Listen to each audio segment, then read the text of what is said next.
Hello, everyone. Welcome to another episode of Roll 'em If You Got 'em. I'm Carl. As always, I am joined with Dakota. Hello, everybody. Today, we're going to take a look at painting the Kraken Hive Fleet for Tyranids. So, very, very simple method here. I've primed the model black, and I have Army Painter's Necrotic Flesh that I'm almost doing like a reverse Zenithal with. I'm trying to not get too much on the carapace, the part that's going to be red, but I want it to be a lot on the where the skin tones are, because I'm not painting this. I'm just hitting the skin with a wash. So this is kind of like my base coat here for the skin tone.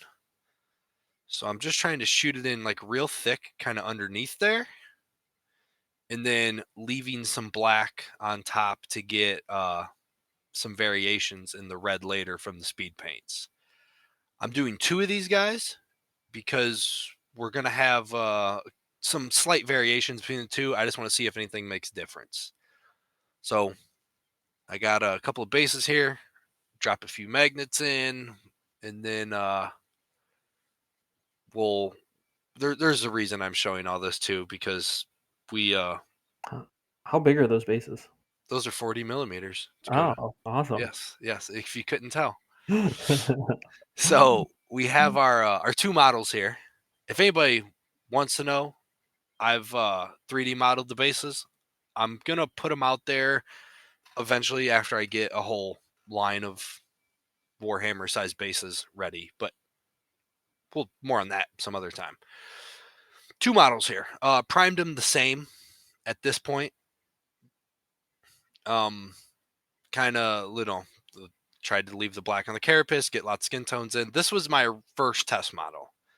Now this is the Army Painter Slaughter Red with what I thought was dark tone. We'll get some more of that later. I used blue on the accents for that one. I didn't like the blue accents. So I know I want to switch it up for this guy, but I don't know what. One model is going to get a little bit of dry brushing. The skin is getting Reaper's Desert Sand, and the carapace is going to get whatever that pink just Mhm. was. I missed it, but Like blush pink or something like that. yes, I think it is blush pink. Well, hey, dum dum, look at the paints next to you on the table. Hey, look, blush pink. All right, we glue our guys down. We let them sit for what I thought was long enough, and we're gonna dry brush some of this tan, this sand color on the skin tones, desert sand. I don't think that honestly, I don't think either of these dry brushings did anything in the end. Mhm. Um, one model does have a little bit different skin tone in the end, but it I don't think it was the sand that did it. It might just been the thickness of the shade, but and then we're going, well, yeah, we start here with our first model falling off. Okay, and here we go. We've attempted to glue them back on. Uh, super light with this pink. I'm trying to play with the lighting a little bit because it's not showing up great on camera. If the Three Stooges were painting miniatures, this is the model that they would be working on. Because yes, and then wait for it, wait for it, wait for it. We snap an arm off while we're trying. And that's so super frustrated at that point. It was like, okay. So I break out the heavy guns here. I've went to this Gorilla Glue gel lately for the resin models. Seems to work a lot better. A little PSA for everyone. So I hit it with the Gorilla Glue gel, give it some time to actually dry, and then anything that's going to get the red speed paint gets a little pink dry brush here. Um, and I actually kind of lose track of like which model gets. I mean, maybe you can see a little bit in the end. of that dry brushing underneath. I wanted it to be really subtle, but it is yeah. So get a zoom in here. It's very subtle, Yeah. which I believe is acceptable here.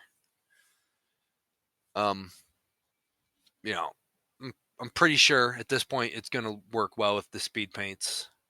At the very least, I don't think it's going to screw it up. Mhm. Okay, and I break out the mini spin. I think I think it's going to come in handy here, and the model falls off the base again. So here we go. Slaughter red and dark tone. Um, this once again is our test model, and the slaughter red is just going to go on any of the shell like structures, the armor, if you will, of these models. And we're just gonna punch that in kind of all over the place here on both models. I dropped the mini spin eventually. I'm like, okay, I'm just gonna hold Mhm. it by its base. One thing you do got to be careful with this is because there's just a wash going over the skin tone, any mistakes will show up through that wash. Mhm. Normally I go kind of chaotic in these early stages of my painting because I know I can fix things later, but without having like a necrotic flesh paint per se to like go try to cover up some of these issues later, any little whoopsies are going to Mhm. show through.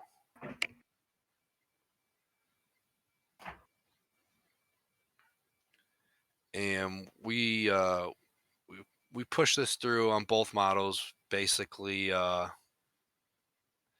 the same extent. So here's the end of this first model.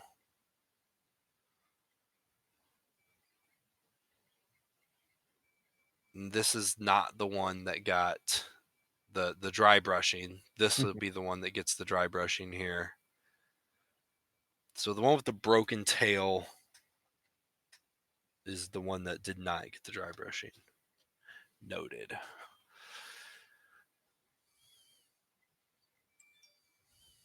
And same thing again. So here's the end of the two models with the slaughter red on them. The broken tail has been drier a little longer, so I think that's why you're getting a little bit more difference here.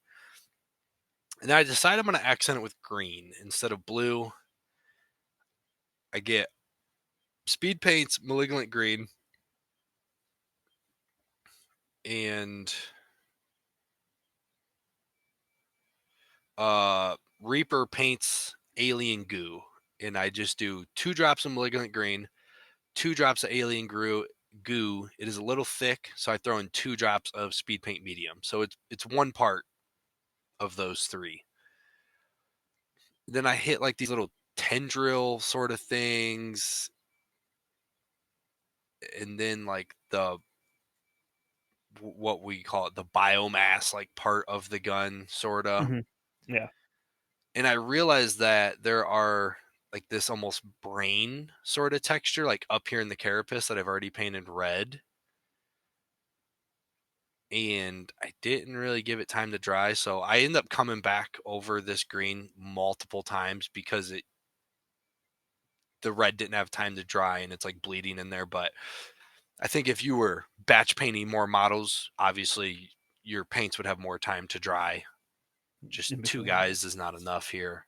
Right. And I guess I really didn't do my homework on the Barbagants to see that part. Forgot to hit record. Talons and hooves, horns and such. They got Gravelord Gray speed paint on both models. You can see like that green little brain part is super not green, but it just keeps showing up more and more green randomly as I just hit it every few minutes. Purple alchemy for the tongue. I thought about doing these green too, but decided against it, I guess.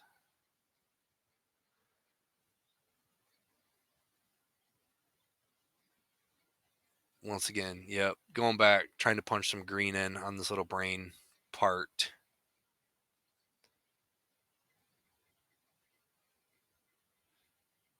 And just second coating anywhere that looks just like it didn't have enough color in it.